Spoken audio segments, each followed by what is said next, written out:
Hola, Hola, bienvenidos a Amigas en Sangre yo soy Fulvia y yo Magali. y este es el podcast donde les contamos historias de crímenes de la vida real. Semana tras semana, Fulvia y yo nos reunimos y le contamos historias a ustedes. ¿Sí? ¿Cómo están? Esperemos que todo esté muy bien. ¿Cómo estás, Magali? ¿Cómo pasó esa semana? Estoy bien, gracias a Dios. Esta semana en el trabajo fue bastante terrible porque sabes que en la Navidad, pues, yo trabajé el día de Navidad y el día de Nochebuena. Y a mí me da una pena siempre las personas que se mueren el día de Ay, Navidad. no. ¿Sabes qué? Una historia que se me olvidó contarte fue el día de Acción de Gracias. Yo trabajé también. Sí. Y tuvimos una llamada tempranito en la mañana y la llamada entró como una persona que ya íbamos a hacer el pronunciamiento de muerte. Cuando nosotros llegamos a la escena, me estuvo raro porque no había nadie, no estaba la policía, no estaban los técnicos básicos. Y normalmente siempre llega alguien antes para confirmar y después nos dejan saber a nosotros si es un pronunciamiento o no. Y entonces la señora abrió la puerta de lo más feliz y contenta. Ella, una señora sonriente y todo. Y me dice, me levanté y lo encontré muerto y está ahí arriba. Y nosotros, ay, qué raro. Un policía, mi compañero y yo subimos al segundo piso y ella se quedó abajo en el primer piso hablando con otro policía. Y mientras mi compañero hacía el pronunciamiento, yo la escuchaba que ella estaba riendo abajo. Y yo decía, pero ella está muy feliz para haber acabado de encontrar al esposo muerto. Cuando bajamos, empiezo a preguntarle la información del esposo y eso. Y de repente ella dice, ay, aquí se jodió Easter. Y yo dije, no, esta pobre señora tiene demencia. Pobrecita. Después dijo, ¿todavía él está arriba? Yo pensé que ustedes se los habían llevado ya. Sí. Pero sabes que en ese momento yo siento que a veces es mejor como que no saber, como que la mente no estar ahí porque uno sufre menos. Ella estaba feliz y contenta como si nada, pobrecita. Con razón, qué raro. Sí. A mí me estuvo bien raro que ella estaba riéndose. Sí. Pero pobrecita. Sí, muy triste. Bueno, ella como quien dice esa parte, no le está... Va y viene, ¿no? Me imagino. Ajá. Va y A mí viene siempre me da mucha pena las muertes que tienen uno así esos días. Porque son momentos que cada año, o sea, uno todos los años celebra Navidad, entonces todos los años para esa fecha que se supone que debes estar feliz, contento, compartiendo, tienes ese recuerdo amargo, ¿no? No, y queda como marcado. Yo he tenido muchas llamadas de personas que han fallecido mientras están cocinando. Ay, no. O estaban celebrando y de momento la persona le da un arresto cardíaco. Sí. Y qué pena. Y uno trabajando, la persona en ese mismo lugar donde está toda la familia reunida, o sea, está toda la todo familia ahí. Todo se agua. Sí, en fin, pobrecita. Es la vida. Así es. Bueno, te quería contar también que sabes que teníamos que reunirnos hoy porque tú tienes unos pendientes y no vas a poder estar y tenemos que hacer un batch recording y eso.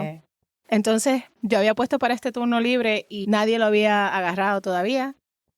Y el otro día cuando yo fui a la gasolinería, bueno, Dominic y yo fuimos al supermercado a comprar un bizcocho, como somos pamplones, tú sabes, y era tarde ya en la noche. El nene pidió unas papas y cuando fue él a buscar el bizcocho se le olvidan las papas. Y cuando fue otra vez al supermercado, ya el supermercado estaba cerrado. Entonces él dijo, está bien, no te preocupes, vamos a la gasolinería y compramos ahí. Cuando llegamos a la gasolinera, Dominic entró y yo me quedé en el carro. Y entonces había un truck parqueado ahí en la esquina, como echando gasolina. Y de él se bajó un muchacho y viene donde el carro. Y yo bajé la ventana ahí un poquitito. Y él me dice, mira, estaba lloviendo ese día. Me dice, mira, tú tienes Zelle. Me dice, perdona que te moleste, pero tú tienes Zelle. Y yo le digo, ¿tú sabes lo que es Zelle? Me pregunta primero. Yo le dije, sí. Y me dice, ¿tú tienes Zelle? Y yo, ajá. Como que, ¿por qué me preguntas eso? Pero me dice, si yo te envío $50, ¿tú me puedes pagar para echarle la gasolina al carro, al truck? Que se me perdió mi compañero y él tiene la tarjeta. Y yo, yo no sé cómo yo sé si me estás haciendo un scam. Sí. Pero igual, ahí salió Dominic y no, esto es un scam y qué sé yo qué más. Y tú sabes que, no. La desconfianza. Ajá. Y a mí me dio mucha pena porque yo he estado en esa posición más de una vez, porque yo nunca cargo efectivo conmigo. Y a veces se me queda la tarjeta, como salgo corriendo o algo. Me parece que tal vez él no tenía la tarjeta consigo, pero entro a la gasolinera, le pago para que le eche gasolina a la pompa. Y él me envió los $50 y gracias a Dios hasta el sol de hoy. O sea, pero Dahmer me dice, te cogió el número de la tarjeta. Yo, pero ¿cómo? Si le hice el clic ahí en el teléfono, el Google Pay. Digo, hay que cuidarse y ser desconfiado porque hoy en día uno no sabe. Claro. Pero también uno como que se da cuenta. Sí, No sé, a mí me siento yo. dio mucha pena, me conmovió y Sí. dije, mira, si se pierde $50 ahí ya, pero... Tú vas a actuar de corazón bien. Y él no, que si le estás dando un mal ejemplo al niño, que si abriste la puerta, que si le hablaste a una persona desconocida, yo le dije, bueno, tal vez el nene lo que me vio ahora mismo fue hacer un acto de bondad. Y ya el otro día alguien había agarrado el turno para yo poder estar reuniéndome aquí contigo ¿viste? hoy para que tú veas. Se devuelve así lo es. bueno que uno hace. Siempre. Claro, y aquí estamos, listas ya para empezar nuestras historias. Perfecto. ¿Comienzas tú esta semana? Claro. Ok, te escucho, Vamos. amiga. Okay. Antes de comenzar, nos gustaría advertirles que nuestro podcast contiene información sensitiva. Favor ejercer discreción a la hora de escuchar los episodios. Cuiden siempre de su salud mental. Bueno, el caso que yo traje hoy es sobre las hermanas Lyon. Es un caso de dos hermanas, Catherine, de 10 años, y Sheila Lyon, de 12 años, quienes fueron secuestradas, abusadas sexualmente y asesinadas. Oh. O sea, por dos. Una sola familia. Este crimen es descrito como un destrozo a la inocencia de los suburbios de Maryland. Inició la investigación más larga en la historia del área metropolitana de Washington. Catherine y Sheila nacieron en Kensington, Maryland, un suburbio en Washington, D.C. Eran hijas de Mary y John Lyon. Eran 2 de 4 hermanos y las únicas hijas mujeres de la pareja. Tenían un hermano mayor, Jay, y uno menor, Joseph. Esta era una familia de clase media que vivía en Pliers Mill Road. El padre de las niñas era una personalidad de la radio muy popular, el WMAL-FM, que era una estación de radio local. Sheila asistía al Newport Junior High School, esa era la mayor, y Catherine a Oakland Terrace Elementary. El 25 de marzo de 1975 era el segundo día de vacaciones de Spring Break. Ese día los niños desayunaron, se pararon como a las 10 de la mañana y los varones se fueron a una cancha de básquet, mientras las hermanas, Sheila y Catherine, decidieron ir caminando a la plaza Wheaton a buscar artículos de Pascua, porque ya venía las Pascuas. E igualmente planeaba encontrarse con amistades que frecuentaban el mismo centro comercial. Las niñas salieron de casa entre las 11 y 12 mediodía y cada una tenía aproximadamente $2, imagínate. $2, perdón. ¡Ay! Balboas. Es que en Panamá, así le dicen en Panamá usamos dólares, pero los llamamos balboa también. Yo iba a decir Rocky Balboa. $2. Se les dio permiso o su curfew era hasta las 4 de la tarde. Okay. A esa hora debían estar de vuelta en su casa. Mary Lyon, que era la madre, se fue a una cancha de bolos con una amiga. El esposo la dejó ahí. La plaza comercial se encontraba aproximadamente a media milla de la casa de los Lyon. Y se cree que las niñas almorzaron en una pizzería popular llamada Orange Bowl. Testigos dicen haber visto a las dos niñas hablando con un hombre no identificado de edad media cerca de la pizzería, menos de 1 hora después de haber llegado al centro comercial. Su hermano mayor, Jay, dijo luego a los investigadores que él había visto a sus hermanas comiendo pizza juntas en este restaurante y se encontraban solas. Pero al parecer las vio luego de que estas habían sido vistas hablando con el hombre no identificado. Poco después de las 2 p.m., Catherine y Sheila fueron vistas caminando a su casa del centro comercial. O sea, para acabar, habían salido temprano porque ese curfew era hasta las 4. Salieron a las 2, o sea que iban las pobres temprano. Este sería el último momento en que ambas fueron vistas con vida. Aproximadamente a las 5:45, Mary, la madre, había comenzado a preparar la cena y de esa noche para su familia y recuerda estar muy molesta por la hora que era y que las niñas no habían regresado aún. Esto luego se convirtió en pánico cuando a las 7 de la noche no aparecían y procedieron a dar aviso a la policía de las autoridades. Se dio marcha a una extensa búsqueda inmediatamente y la familia Lyon comenzó una vigilancia interminable en la que había permanentemente un miembro de la familia al pie del teléfono para estar pendiente, ¿no? Para contestar cualquier llamada. Se realizaron búsquedas casa por casa Muchos testigos fueron interrogados y cientos de pistas fueron recibidas. Se realizaron búsquedas con perros de rescate, toda el área entre el centro comercial y la residencia de los Lyon. Los perros pudieron detectar que las niñas habían tomado un camino del centro comercial hacia el perímetro de un área de estacionamientos adyacente a una tienda por departamento, pero hasta ahí lograron detectar la esencia de las niñas. También hubieron buzos que realizaron búsquedas en lagos, ríos y numerosos cuerpos de agua sin éxito. Muchos civiles voluntarios participaron de dichas búsquedas. Se ofreció una recompensa de $9,000 por información o pista del paradero de las niñas. Por el hecho de que eran 2 niñas desaparecidas, los investigadores suponían que había más de un individuo responsable en este caso y que posiblemente este secuestro era un caso de abuso sexual. Con esto en mente, todos los criminales, pedófilos conocidos y abusadores sexuales de la región fueron interrogados en las semanas posteriores a las desapariciones, pero todos fueron luego descartados al corroborar las coartadas que ellos tenían. La familia Lyon fue muy activa en los esfuerzos de búsqueda de sus hijas. Repartían volantes con las fotos de las niñas, hacían búsquedas con voluntarios en sus áreas aledañas, hasta utilizaban pistas ofrecidas por psíquicos, o sea, estaban desesperados. Sí. Tanto la familia como la policía recibió un sinnúmero de llamadas de personas inescrupulosas y extorsionistas haciéndose pasar por los secuestradores y solicitando rescate. Siempre. Claro, la gente se vuelve loca y ve una platita y dice, voy a inventar una historia por plata, sin tener consideración del dolor ajeno. El 4 de abril de 1975 recibieron la llamada de un hombre que solicitaba que el padre de las niñas dejara un maletín con $10,000. En ese tiempo, $10,000 equivalente en ese tiempo, actualmente serían considerados $57,000 aproximadamente. Bastante. Sí, para ese tiempo, no, $10,000 es bastante. Y él dio instrucciones de que el maletín con el dinero se dejara en la corte de Annapolis. Pero siguiendo instrucciones de la policía, el padre de las niñas dejó un maletín con solamente $101. Que en ese tiempo, o sea, porque ellos no iban a arriesgarse, ellos querían como test. En ese tiempo estaban hablando como de $500. Un valor actual, pues. El maletín nunca fue retirado y el hombre llamó diciendo que no lo buscó porque había mucha presencia policial en el área. Entonces el padre de las niñas dijo que no haría más nada hasta escuchar prueba de vida de sus hijas. Sí. Y luego de esto el hombre nunca volvió a llamar. O sea, fue obvio que el tipo era un oportunista.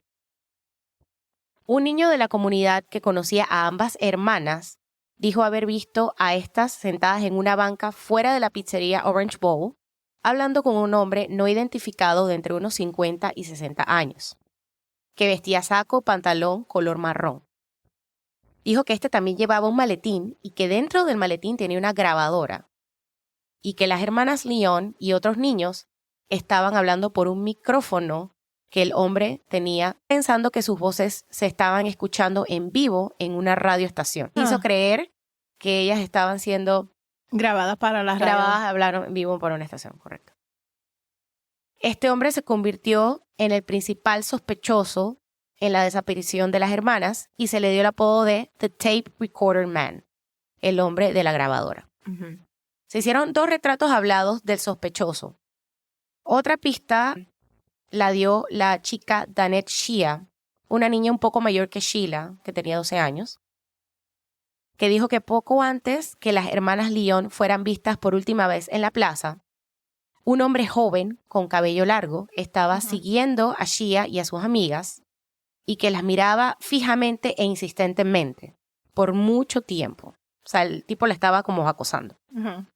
Tanto que una de las chicas lo confrontó y le dijo, hey, ¿por qué mejor no nos tomas una foto para que te dure más?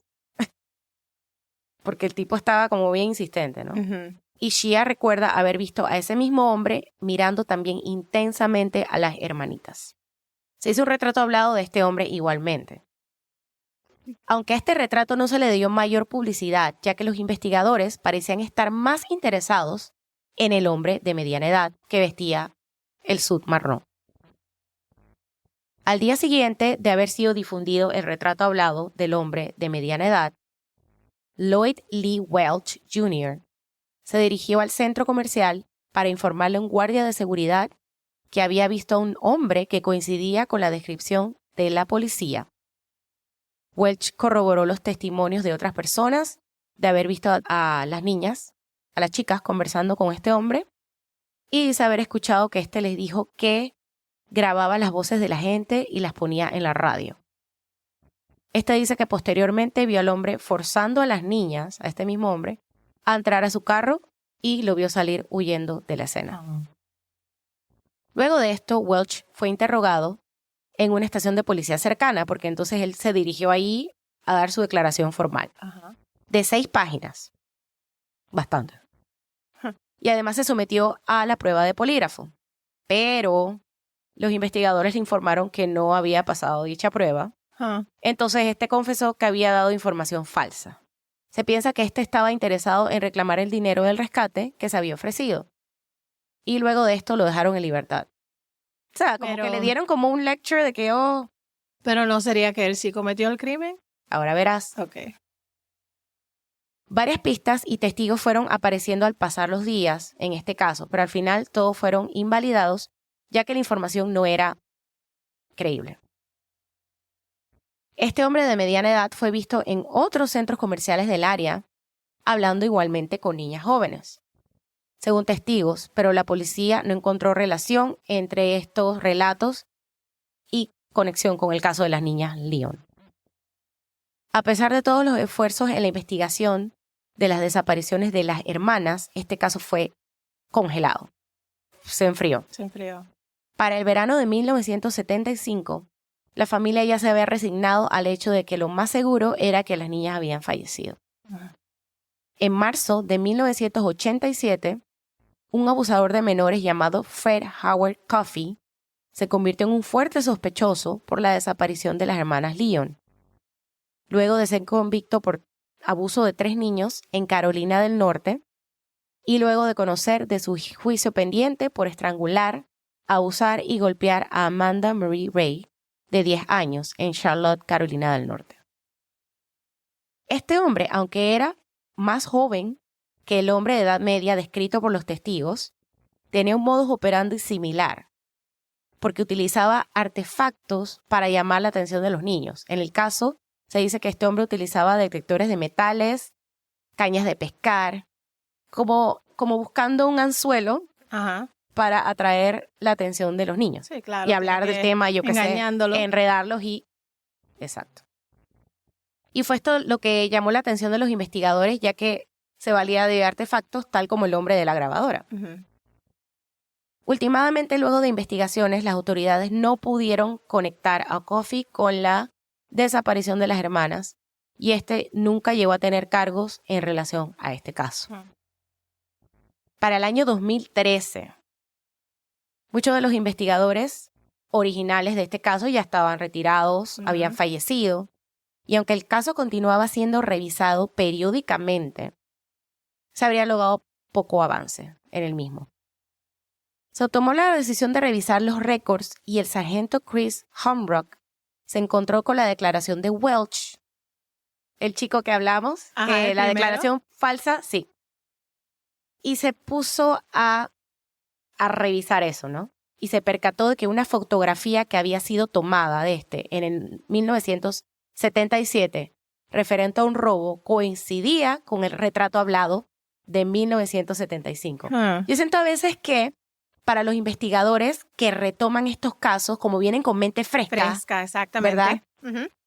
Una nueva vista. Una nueva perspectiva. A veces cuando le da a uno lo que se llama el tunnel vision, ¿verdad? Que uno solamente se queda enfocado en eso y está mucho tiempo con lo mismo, se bloquea. Entonces, al venir una persona nueva con la mente que no sabe nada del caso, ve todo de una perspectiva diferente.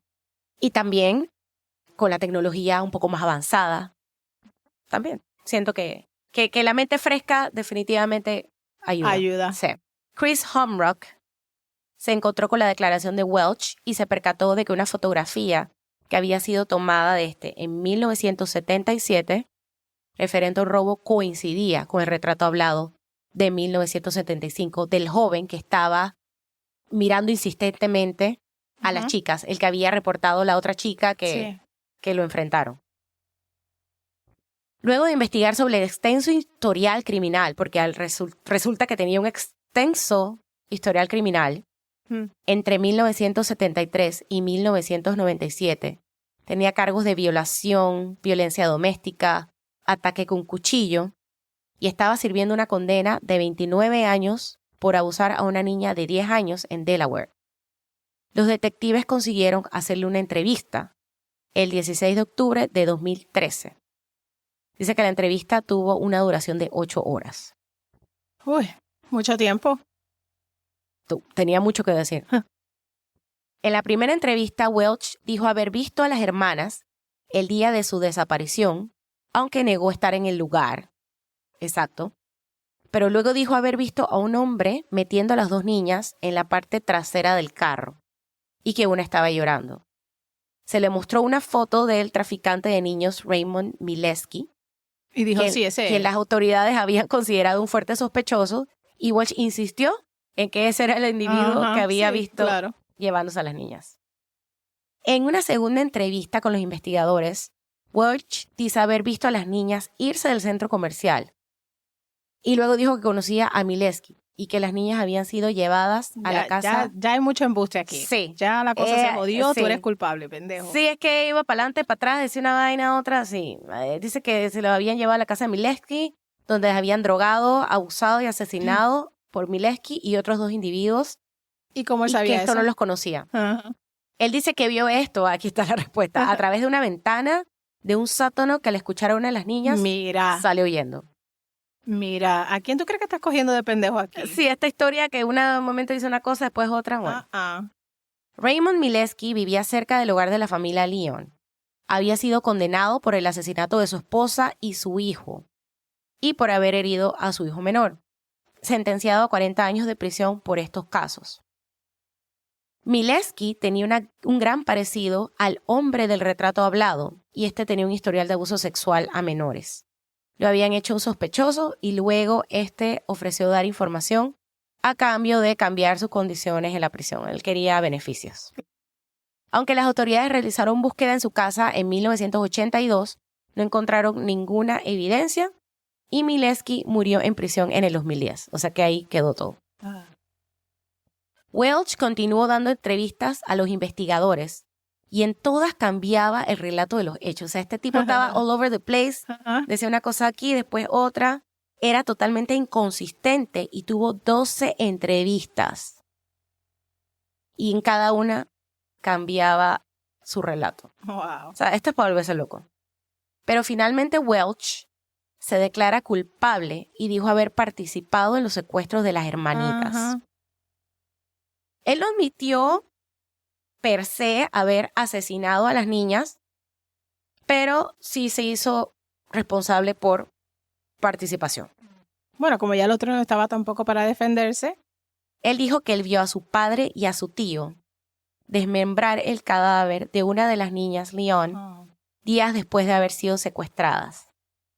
Que los hombres, que ellos lo amenazaron y lo obligaron a limpiar el desastre que habrían hecho de los restos. Y que él tuvo que tomar el cadáver de las niñas y lo llevó a una de las propiedades de la familia que tenían en la parte rural de Bedford County, Virginia, y ahí tiró los restos al fuego. O sea, que se deshizo quemando los restos de los cadáveres. Detectives hicieron una búsqueda en 2015 en el sótano de la casa donde él alega que se dio este asesinato de las niñas. Y dice que cuando llegaron, el lugar era exactamente como Welch lo habría descrito. Que rompieron el piso de concreto con esperanzas de encontrar sangre, y en efecto encontraron, y se pudo determinar que pertenecía a un ser humano. Pero ya, habiendo pasado tantos años, no pudieron determinar el origen, ni nada en concreto. Pero al final Welch fue condenado a 48 años en prisión por este caso, y es el único implicado que hay a la fecha. Es un caso que quedó en el aire. Lastimosamente, igual los padres de estas niñas han vivido toda su vida con esto, pero al encontrar a este hombre, a Welch, y que se declarase culpable, por lo menos sienten que pueden haber cerrado este capítulo y continuar con lo que queda de sus vidas. Ya están muy mayores, pero sufrieron durante toda su vida estas pérdidas. Esta investigación la pude encontrar en Washington Post, Wikipedia. Y esta es la historia de las hermanas Lyon. Pobrecita. Sí. Caso sin resolver. Dos niñas, 2 hermanas perdidas, desaparecidas, más nunca encontradas. Qué golpe tan duro, ¿no? Ajá. Para Así esa es. familia. Sí. Descansen en paz. Bueno, me toca a mí, ¿verdad? Sí. Quería buscarte una foto. Ujú. Te la enseño ya. La historia que yo les traigo hoy es la misteriosa muerte de Jonathan Luna. Yo conseguí información en kidskittle.co, Jonathan Luna. Hay un podcast que se llama Somebody Somewhere Podcast. Buenísimo, tenía un montón de episodios, Wow. una temporada completa dedicada a este Jonathan Luna. En Wikipedia, Washington Post, las demás están en los show notes. Ajá. La noche del 3 de diciembre del 2003, Jonathan Luna desaparece misteriosamente luego de salir de su oficina de trabajo, solo para aparecer sin vida a más de 600 millas de donde se encontraba localizada su oficina de trabajo.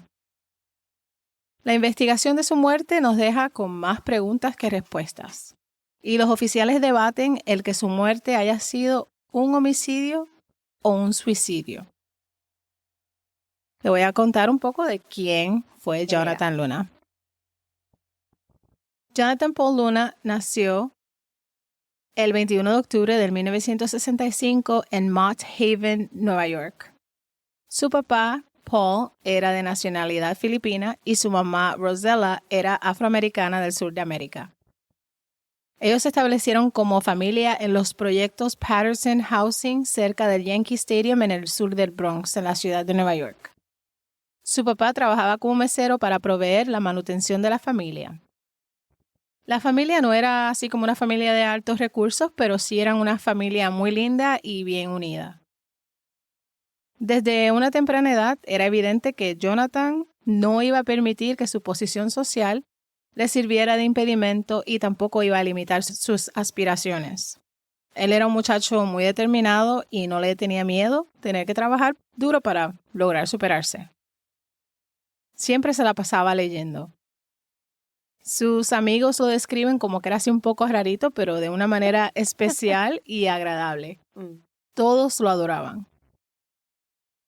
Su mamá guardaba los libros en el closet y según el artículo publicado en el Washington Post, escrito por Sherry W. Thompson, dice que mientras otros niños jugaban baloncesto y andaban metiéndose en problemas, Jonathan usualmente podía ser encontrado metido en el closet, leyendo.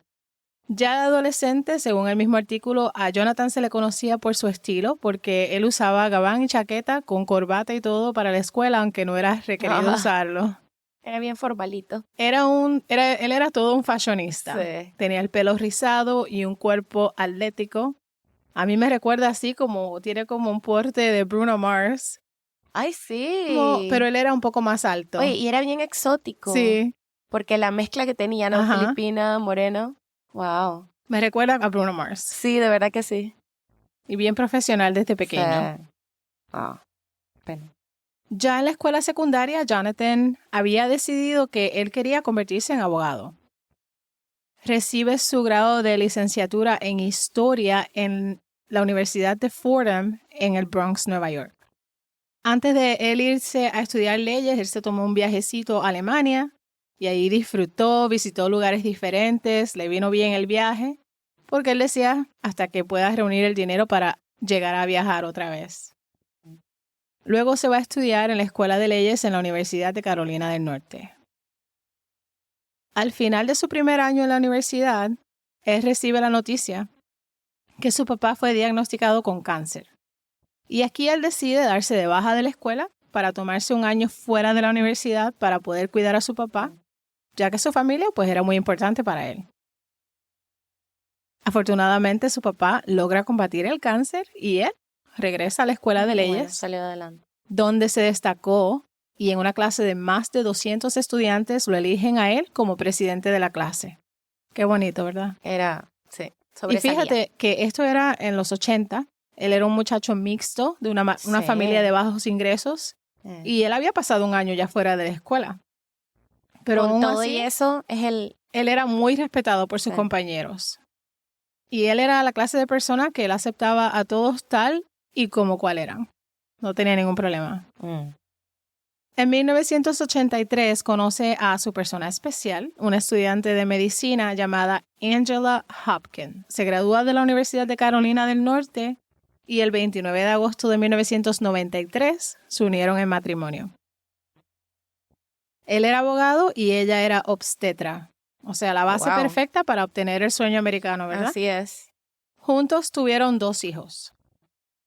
Con tan solo un año de experiencia, se convierte en fiscal federal. El tipo era brillante. Sí. Él trabajó en el condado de Brooklyn, Nueva York, como fiscal antes de mudarse a Baltimore, donde fue a convertirse en asistente fiscal de los Estados Unidos. Y asistente fiscal de los Estados Unidos, una posición en la carrera civil del Departamento de Justicia, compuesta por abogados que trabajan bajo el fiscal de distrito de cada uno de los distritos federales. Ellos representan al gobierno federal de los Estados Unidos en apelaciones civiles, litigaciones y en persecuciones federales. Él llegó a meter a la cárcel unos cuantos pedófilos y depredadores sexuales. Pero como una piedra en el camino, después de 2 años de que ya llevaba en su trabajo, llega un jefe nuevo llamado Thomas DiBlagio, que al parecer Jonathan no le caía muy bien. Y ya teniendo que trabajar un trabajo estresante, tener que lidiar con un jefe que uno no se lleva bien con él, lo que hace es hacer el trabajo más estresante, ¿verdad? Uh-huh. Pero con todo y eso, él siguió adelante, siempre cumpliendo con su trabajo. Jonathan estaba trabajando en un caso de que hubo un robo en un banco. El dependiente acusado de robo, Naco Brown, había cometido muchos robos y Jonathan como fiscal tenía la suficiente evidencia, incluyendo el dinero que había sido recuperado en posesión del acusado para meter a este tipo a la cárcel por lo menos por 25 años. Pero supuestamente el caso en específico no tiene que ver con su muerte, sino más bien el dinero. Porque por una que otra razón, el agente del FBI, Tony Campano, pensó que era una buena idea presentarle el dinero en efectivo al jurado. El dinero que es lo más estricto en el cuarto de evidencia se supone que siempre esté bien asegurado y guardado bajo llave. Custodiado. El oficial del FBI Campano lo que hace es que coloca el dinero en un carrito, un dinero que ni siquiera había sido marcado, tal vez así como para formar un teatro. El dinero estaba en 3 bolsas plásticas. Una bolsa tenía billetes de $1, una bolsa tenía billetes de 5 y en la tercera estaban los billetes de 10 y de 20. O sea que las bolsas no eran pequeñas tampoco porque el total del dinero eran $86,000. O sea que era bastante grande. Bastante grande. Los billetes, mucha cantidad. Uh-huh. Cuando ellos presentan este dinero en la corte, todos se quedaron boquiabiertos porque no era común que se hiciera algo así. ¿Para qué? No hay necesidad de eso. Sí. Pero ¿qué ocurre? Un problema. Cuando terminan el caso en el tribunal ese día, se dan cuenta que faltaba parte del dinero. Faltaba la bolsa que contenía los billetes de 10 y $20. ¿Qué problemón? Sí. Para ser más específicos, faltaban $36,000. Y hasta el día de hoy nunca se supo dónde fue parar ese dinero. 5 trabajadores del gobierno tenían que someterse a pruebas de polígrafos, incluyendo a Jonathan Luna. Pero ¿qué sucede? Que ahí comienzan a salir rumores. Se decía que Jonathan tenía muchas deudas de tarjetas de crédito y que este podría ser un motivo para que haya sido él quien se haya robado ese dinero. Y esto pues no le sirvió de bien a Jonathan, en especial con el pendejo jefe que en tiempo de revisión de empleo le da un mal reporte. Lleva las cosas tan lejos que hasta un día se metió en la oficina de Jonathan a gritarle y decirle que no viniera a trabajar el día siguiente. Pero gracias a Dios un colega logra calmar la situación y él sí llega a trabajar al otro día. Además de que su jefe no podía tomarse esa libertad de simplemente decirle que no fuera a trabajar porque para hacer algo así legalmente se tenía que llevar un proceso. Pero que esta confrontación comienza a causarle mucha tensión a Jonathan.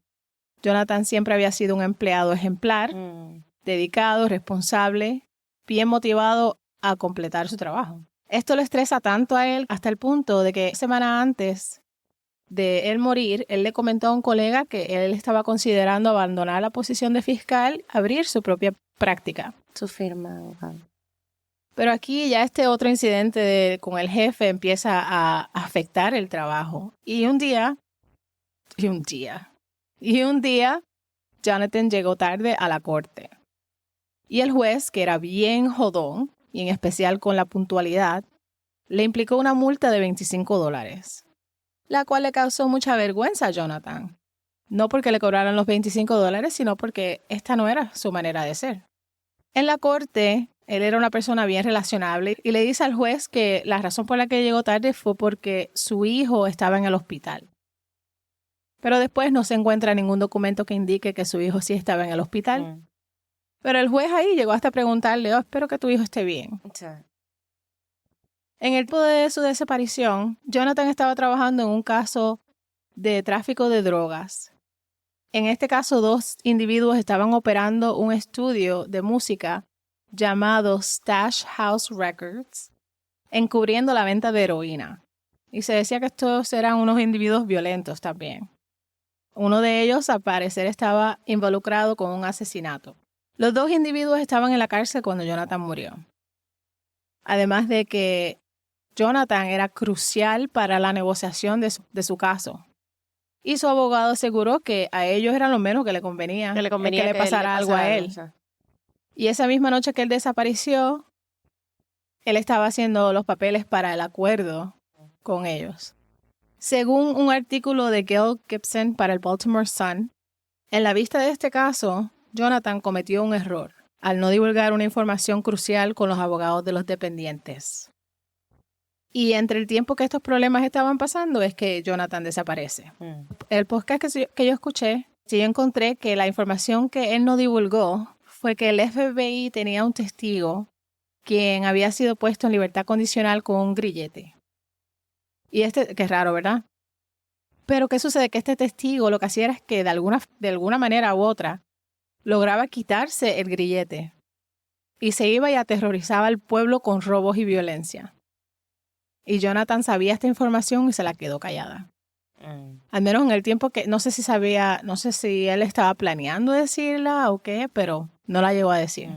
Después de un largo día de trabajo, en la noche del 3 de diciembre del 2003, Jonathan se va a su casa, pero a las 11 de la noche recibe una llamada de una persona no especificada y al terminar la llamada le dice a su esposa que lo siente mucho, pero tiene que regresar a la oficina. Y se va. Los reportes del edificio donde trabajaba Jonathan indican que él sí estuvo en la oficina y se fue a las 11:38 de la noche, en la noche del 3 de diciembre.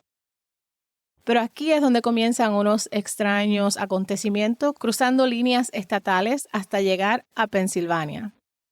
Pensilvania, todo el mundo termina aquí, ¿verdad? Ay, no. Pensilvania queda a 3 horas de Baltimore, donde se encuentra localizada la oficina de Jonathan. La mañana siguiente, el 4 de diciembre, un hombre llamado Daniel Gaiman hace un macabro hallazgo. Cuando llega a las 5 de la mañana a su trabajo, donde hacen pozos sépticos, Daniel entra a la oficina preparando su cafecito y sale un ratito más a llenar los camiones de gasolina.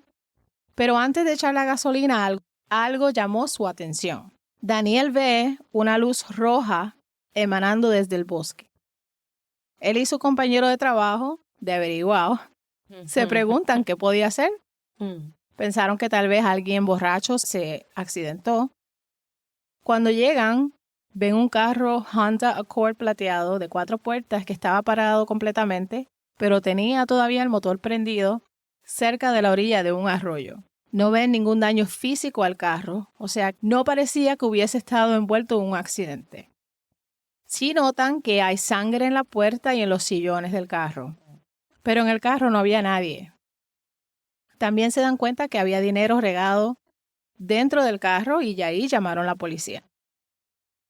Cuando llega la policía, los troopers James Knowles y Steve Faulkner miran el carro y chequean sus alrededores y encuentran a un hombre vestido de gabán, boca abajo, en el arroyo que era solo de 4 pies, quien todavía tenía su identificación puesta alrededor de su cuello. Y este hombre era Jonathan Luna y estaba muerto. Qué triste, ¿verdad? Ay, sí. Su cuerpo estaba lleno de puñaladas en el pecho y en el cuello. El examinador médico llega a eso un poco después de a las 8 de la mañana y declara que su muerte fue por homicidio, declarando también que murió por causa de ahogo y puñaladas. La autopsia reveló que fueron un total de 36 puñaladas y que había agua presente en los pulmones, lo que quiere decir que él estaba vivo cuando entró al agua. Sí, y obviamente por las puñaladas que había recibido, no, se ahogó ahí mismo. Notan también que Jonathan tenía una puñalada en la arteria carótida. Wow. Tenía un golpe traumático en el lado derecho de su cabeza que creen que sostuvo al caer contra las piedras en el arroyo. Pero ¿qué ocurre?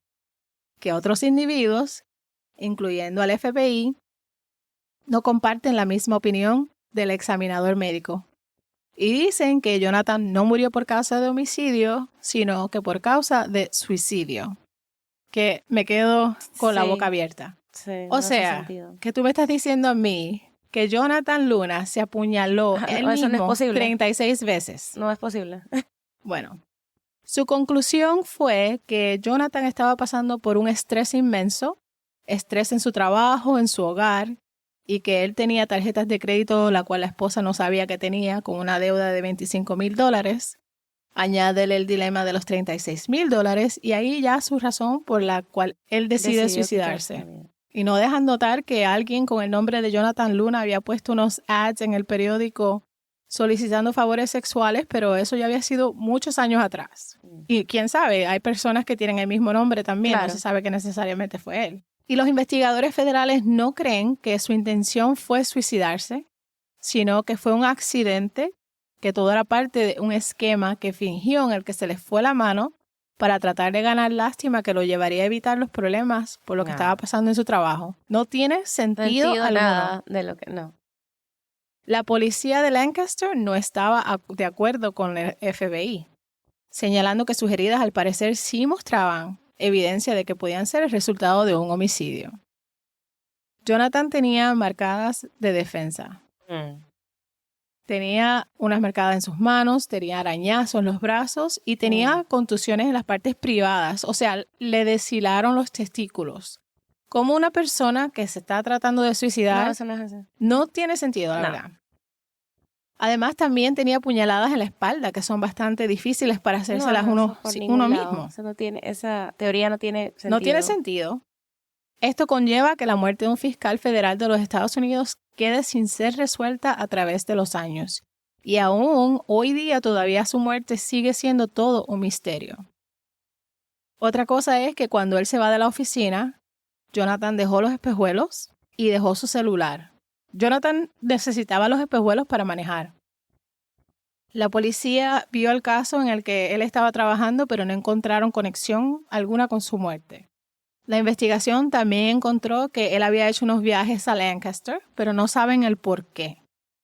Él sí le llegó a comentar a su papá que había viajado a Lancaster con relación a su trabajo, pero no le contesta en específico porque eso era algo normal. Él está guardando la integridad de su caso y eso no se puede hablar. No podía estar difundiendo información. ¿No?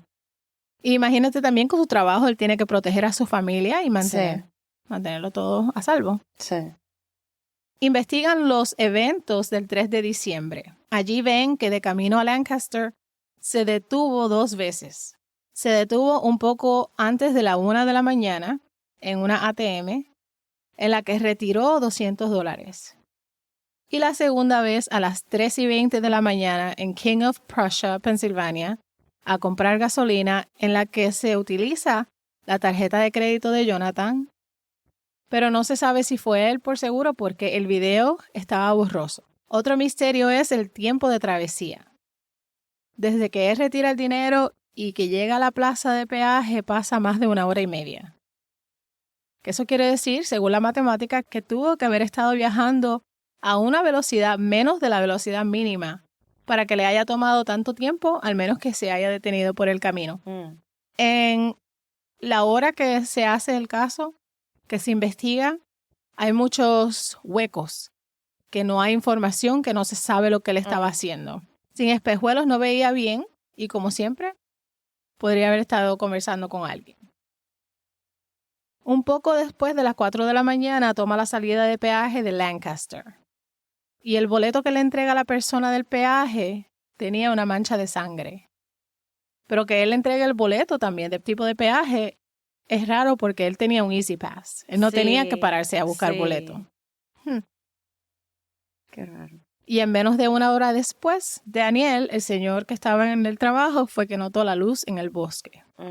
O sea que sí tiene las horas y eso, como todo lo que por los lugares que iba pasando, queda todo, especialmente con el peaje, las cámaras y todo eso.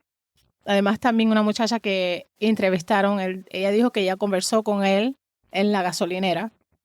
Daniel tiene sus propias opiniones también. Él dice que cree que Jonathan tuvo que haberse ido a encontrar a medio camino con alguien entre Baltimore y Lancaster, ahí porque esa área es una área rural. Tremendo reguero el caso. El cuerpo presentaba heridas de indecisión. Esto conllevó a que el FBI dijera que la muerte de Jonathan Luna había sido un suicidio. Jonathan Luna nunca había sido diagnosticado con depresión ni nada por el estilo, nunca había tratado algo así, pero es el mismo departamento del FBI de Baltimore quien hizo la investigación. Interrogan a más de 80 personas en el departamento, desde secretaria hasta los abogados, hasta la persona que trabajaba en la cafetería, todo. En las entrevistas que hicieron se dice que el agente encargado de ese dinero era un novato, el tal Tony Campano. Hay una agente que ella no era una agente, una abogada, Jackie Colón, que estaba con él, comenta que ellos salieron del cuarto y que él regresó a ese cuarto donde estaba el dinero. Bueno, y Jonathan sí llegó a acusar a que fue uno de los agentes del FBI que se llevó ese dinero. El Departamento de Justicia le prohíbe al FBI y a todos los fiscales hablar del caso y a la prensa relacionado con la muerte y desaparición del dinero. Hay un gato encerrado. Y la prensa relacionó su muerte con la desaparición del dinero. El nombre de Jonathan es arrastrado por todas las cunetas. Ya todos comenzaban a creer y los que no fueron convencidos que están atados los casos. Pero definitivamente los comentarios y alegaciones afectaron la investigación del caso. En Baltimore, el FBI cerró el caso administrativamente, pero el caso continúa abierto en Pensilvania. También la cuchilla que usaron fue una cuchilla de esas pequeñas de las que carga uno los bolsillos, que le pertenecía a él. Pero no encontraron la cuchilla tampoco la misma noche, la encontraron unas semanas después, que me está raro también. Aquí definitivamente pasó algo, alguien está encubriendo algo. Están tratando de ocultar algo. Es que también la posición que él tenía de tanto poder, hay gato encerrado ahí. El podcast de Somebody Somewhere, ellos hacen mucha investigación, entrevistas que las puedes escuchar, es tremendo, tremendo caso. Porque ¿cómo tú me vas a decir a mí que el FBI, que es algo tan grande, va a permitir que uno de los suyos haya sido asesinado y ellos no levantar tierra, hasta piedras para encontrar a quien lo hizo? Y sabes que no es el único caso que el FBI ha hecho esto. Algo bien raro ahí. La evidencia física es inconsistente con suicidio. ¿Qué pasó en realidad esa noche? La familia se ha quedado callada después de un tiempo, me imagino que con tantas especulaciones y tanta mierda que habló la gente involucrada. En vez de dejar que su familia tenga su duelo, un hombre joven, alegre, lleno de vida, que ya no está con su familia y ahora sus hijos crecen sin padre. Mientras el caso continúe abierto, no los pueden revelar. Por eso mantienen ese caso abierto todo el tiempo.